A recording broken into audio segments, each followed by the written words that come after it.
কি করছে তুমি একটুখানি বলে দাও না। ডালি দিদি খুব ভালো, ডালি দিদি কারোর ক্ষতি করে না। এ সোহিনী, তুই ভেতরে যা, এলে নিয়ে যা, ভেতরে যা। এ জড়িবটি ম্যাডাম, তুই মুখে কুলু পেটে বসে আছিস কেন এখন? বল, বাচ্চাটার হাত এরকম হলো কি করে? আমি সত্যিই বুঝতে পারছি না, আমাকে প্লিজ একবার দেখতে দিন, চিকিৎসা করতে দিন।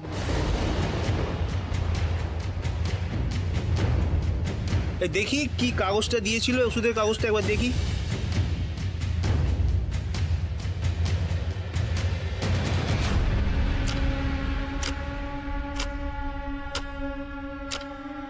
উমা, কি ওষুধ দিয়েছেন আপনি? এতে তো ইনফেকশন বাড়বেই।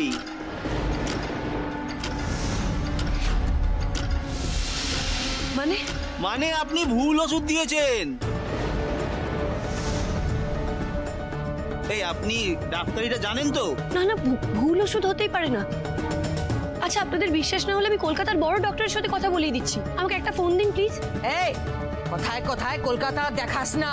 আচ্ছা বেশ, তাহলে আপনারা ইন্টারনেটে চেক করে নিন, দেখুন এটা ঠিক ওষুধ কিনা। কি লেট দেখাচ্ছিস মুখে? আরে গ্রামে ভালো করে খেতে পারে না মানুষ, তুই ওদের ইন্টারনেট দেখাচ্ছিস। আমার মনে হচ্ছে কোথাও একটা ভুল হচ্ছে জানেন। ডালি কিন্তু সত্যি খুব ভালো ডাক্তার, ও শহরের একটা বড় দাতব্য চিকিৎসালয়ে কাজ করেছে। আমি অনেক সহ্য করেছি, আর এক মুহূর্ত নয়। এই মেয়েটা আর এক মুহূর্ত এ গায়ে থাকবে একলাই। কখন এই মেয়েটাকে এই গা থেকে দূর করে দে। আপনারা প্লিজ একবার আমার কথা শুনুন। দেখুন, ওর হাতের অবস্থা ভালো নয়, ইনফেকশন ছড়ালে ওর হাত কেটে বাদ দিতে হতে পারে। আমাকে প্লিজ একবার ট্রিটমেন্ট করতে দিন। আর দরকার নাই, মোদের গায়ে ডাক্তার আছে, ও ডাক্তার বাচ্চাটার চিকিৎসা করে নেবে। তোকে আমাদের আর লাগবে না। তোর ওই বাচ্চা নিয়ে তুই এই গ্রাম থেকে বিদায় হ। দিদি দিদি প্লিজ একবার আমার কথা শুনুন। আমি আপনার বাচ্চার খারাপ চাই না, আমি কোনো ভুল ওষুধও দিইনি। আমাকে প্লিজ একবার এই ইনফেকশন সারাতে দিন প্লিজ। তোকে ভরসা করে তো চিকিৎসাটা করতে দিয়েছিলাম, কিন্তু আমি তো শুনেছি তোরও একটা ছোট বাচ্চা আছে, তার সাথে কেউ যদি এরকম অবস্থা করে তাহলে তুই কি করবি বল?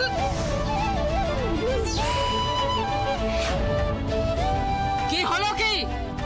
এখনো দাঁড়িয়ে দেখছিস? যা এখান থেকে।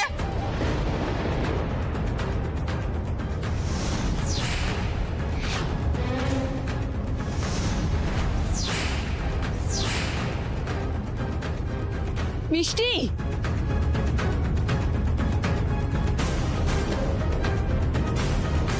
তোর ব্যাগটা বের করে দিলাম, যা দৌড়া দৌড়া ওটা।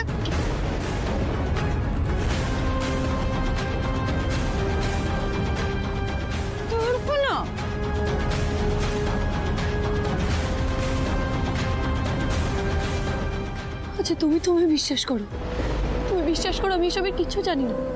তুমি বিশ্বাস করো, আমি কোনো ভুল চিকিৎসা করিনি, তুমি বিশ্বাস করো প্লিজ। মুখ ভেবেছিলাম সত্যি ভালো জড়িবটি ম্যাডাম, কিন্তু মোর চোখে পট্টি পড়েছিল।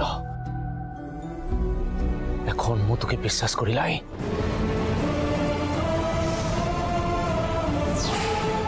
লালন, আর দেরি করিস নাই।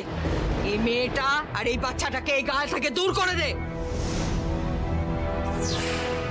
কান খুলে শুনে রে, এত কিছুর পরেও যদি আর গান না ছাড়িস তাহলে বিপদ তোরও হবে আর তোর এই বাচ্চাটারও হবে। না কিরে পুরোমুখী, এখনো এখানে হাঁ করে দাঁড়িয়ে আছিস কেন? যা না এখান থেকে, যা। ব্যাস,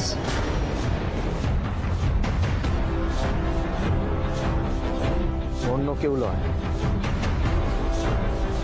ও নিজে এই জড়িবুটি ম্যাডামকে গাঁ থেকে পার করবে।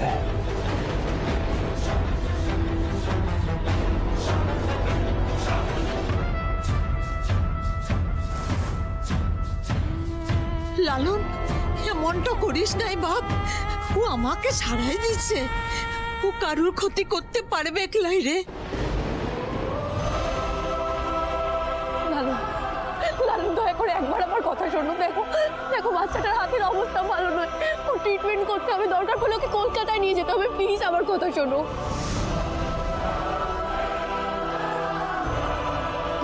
প্লিজ এরকম করো না, আমার কথা শোনো প্লিজ।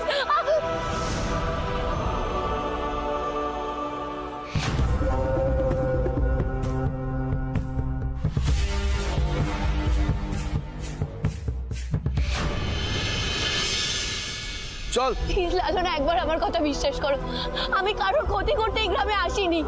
আমাকে একবার ওই বাচ্চাটা চিকিৎসা করতে দাও প্লিজ। তুই চুপ করবে? তোকে বাসে তুলে দিব, তারপর তুই যেখানে খুশি সেখানে চলে যাবি, বুঝলি? এ গ্রামে তোর ওই ডাক্তারি ফাক্তারি চলবে ক্লাই?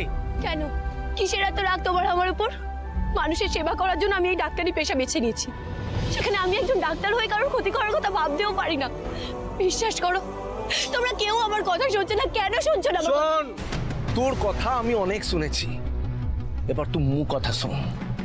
বল, কোনটা লিবি, লজ্জা না মাথা?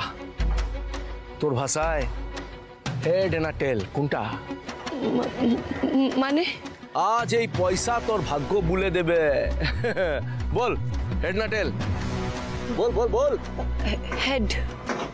হেড হলে তুই নির্দোষ। এই দেখ, টেল পড়লো, তার মানে ভাগ্য তো সাথ দিচ্ছে না। তাহলে মু তোকে কেন বিশ্বাস করবো? যাকে মৃত্যুদণ্ড দেওয়া হয় তারও শেষ ইচ্ছের দাম আছে। আমাকে প্লিজ একটা সুযোগ দাও, আমি কথা দিচ্ছি আজকে রাতের মধ্যে বাচ্চাটাকে সুস্থ করে তুলবো। যদি না পারিস,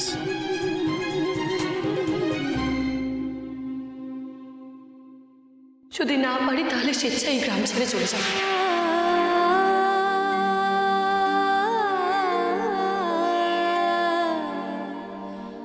আমি তোমার কাছে হাত জোড় করছি, আমাকে প্লিজ একটা সুযোগ দাও।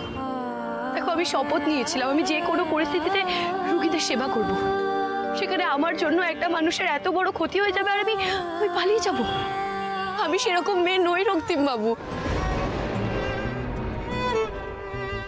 ওয়ে, তুই মুখে কি বাবু বাবু বাবু অদ্ভুত কথা বলছিস? হ্যাঁ, আরে মু কোন শহরের বাবু লই, মু হলাম এই গ্রামের লালন। হ্যাঁ, সরি লালন। দেখো, আমি তোমাকে বারবার এটাই বোঝানোর চেষ্টা করছি, আমাকে একটা সুযোগ দাও। ওই বাচ্চাটার চিকিৎসা করার মতো এখানে সরঞ্জাম নেই, অথচ ট্রিটমেন্ট না হলে ওর হাত কেটে বাদ যেতে পারে। আচ্ছা, তুমি কি সত্যিই চাও বলো যে তোমার জগৎ মায়ের জেদের জন্য একটা বাচ্চার জীবন নষ্ট হয়ে যাক, ভবিষ্যৎ নষ্ট হয়ে যাক? এই, মোর মার নামে একটা বাজে কথা বলবি না। যা হয়েছে তোর লিগে হয়েছে, তুই তার জন্য দায়ী। আচ্ছা বেশ বেশ, আমি মেনে নিলাম, সব দোষ আমার।